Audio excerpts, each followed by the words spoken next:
ओम नमो भगवते वासुदेवाय नमः। छठ तिला एकादशी की व्रत कथा। एक बार दालावी ऋषि ने पुलस्त ऋषि से पूछा कि हे महाराज, पृथ्वी लोक में मनुष्य ब्रह्म हत्या आदि महान पाप करते हैं, पराये धन की चोरी तथा दूसरे की उन्नति देखकर ईर्ष्या करते हैं, साथ ही अनेक प्रकार के व्यसनों में फंसे रहते हैं, फिर भी उनको नरक प्राप्त नहीं होता। इसका क्या कारण है? वे ना जाने कौन सा दान पुण्य करते हैं जिससे उनके पाप नष्ट हो जाते हैं। यह सब कृपा पूर्वक आप कहिए। पुलस्त मुनि कहने लगे, हे महाभाग, आप मुझसे अत्यंत गंभीर प्रश्न पूछा है। इससे संसार के जीवों का अत्यंत भला होगा। इस भेद को ब्रह्मा, विष्णु, रुद्र तथा इंद्र आदि भी नहीं जानते, परंतु मैं आपको यह गुप्त तत्व अवश्य बताऊंगा। उन्होंने कहा कि माघ मास लगते ही मनुष्य को स्नान आदि करके शुद्ध रहना चाहिए। इंद्रियों को वश में कर काम, क्रोध, लोभ, मोह, अहंकार, ईर्ष्या तथा द्वेष आदि का त्याग कर भगवान का स्मरण करना चाहिए।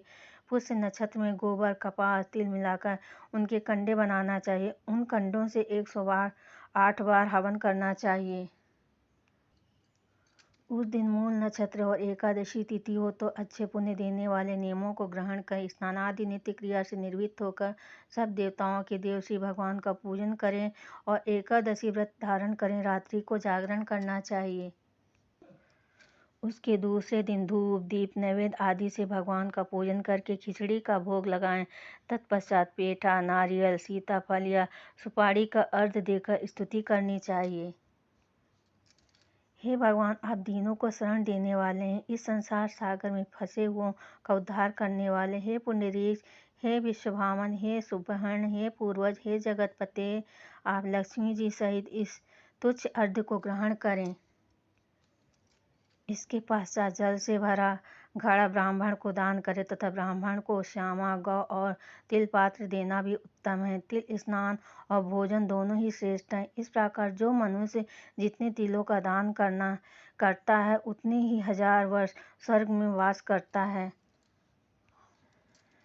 तिल स्नान, तिल का उपटन, तिल का हवन, तिल का तर्पण, तिल का भोजन, तिलों का दान, ये तिल के 6 प्रकार हैं। इनके प्रयोग के कारण ये छठ तिला एकादशी कहलाती है। इस व्रत के करने से अनेक प्रकार के पाप नष्ट हो जाते हैं। इतना कहकर पुलस्त ऋषि कहने लगे कि अब मैं तुमसे एकादशी की कथा कहता हूँ। एक समय नारद जी ने भगवान विष्णु से यही प्रश्न किया और भगवान ने तो छठ तिला एकादशी का महात्म्य नारद जी से कहा। सो मैं तुमसे कहता हूँ। भगवान ने नारद जी से कहा कि हे नारद, मैं तुमसे सत्य घटना कहता हूँ, ध्यानपूर्वक सुनो। प्राचीन काल में मृत्युलोक में एक ब्राह्मणी रहती थी। वह सदा व्रत किया करती थी। एक समय वह 1 मास तक व्रत करती थी। इससे उसका शरीर अत्यंत दुर्बल हो गया। यद्यपि वह अत्यंत बुद्धिमान थी, तथापि उसने कभी देवताओं का ब्राह्मणों के निमित्त अन्न तथा धन का दान नहीं किया था। इससे मैंने सोचा कि ब्रह्माणी ने व्रत आदि से अपना शरीर शुद्ध कर लिया, अब इसे विष्णु लोक तो मिल ही जाएगा, परंतु इसने कभी अन्न का दान नहीं किया। इससे इसकी तृप्ति होना कठिन है। भगवान ने आगे कहा, ऐसा सोचकर मैं भिखारी के वेश में मृत्युलोक में उस ब्राह्मणी के पास गया, उससे भिक्षा मांगी। वह ब्राह्मणी बोली, महाराज किस लिए आए हो? मैंने कहा, मुझे भिक्षा चाहिए। इस पर उसने एक मिट्टी का ढेला मेरे भिक्षा पात्र में डाल दिया। मैं उसे लेकर स्वर्ग में लौट आया।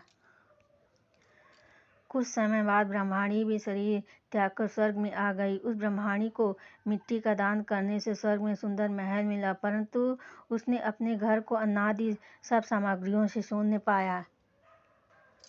घबरा कर वह मेरे पास आई और कहने लगी, भगवान, मैंने अनेक व्रत आदि से आपकी पूजा की, परंतु फिर भी मेरा घर अन्नादि सब वस्तुओं से शून्य, इसका क्या कारण है?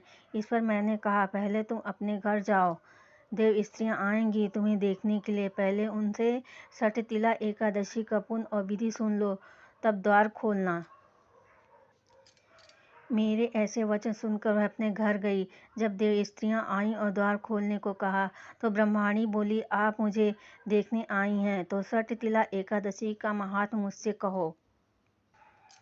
उनमें से एक देव स्त्री कहने लगी कि मैं कहती हूँ। जब ब्रह्माणी ने छठ तिला एकादशी का महात्म्य सुना तब द्वार खोल दिया।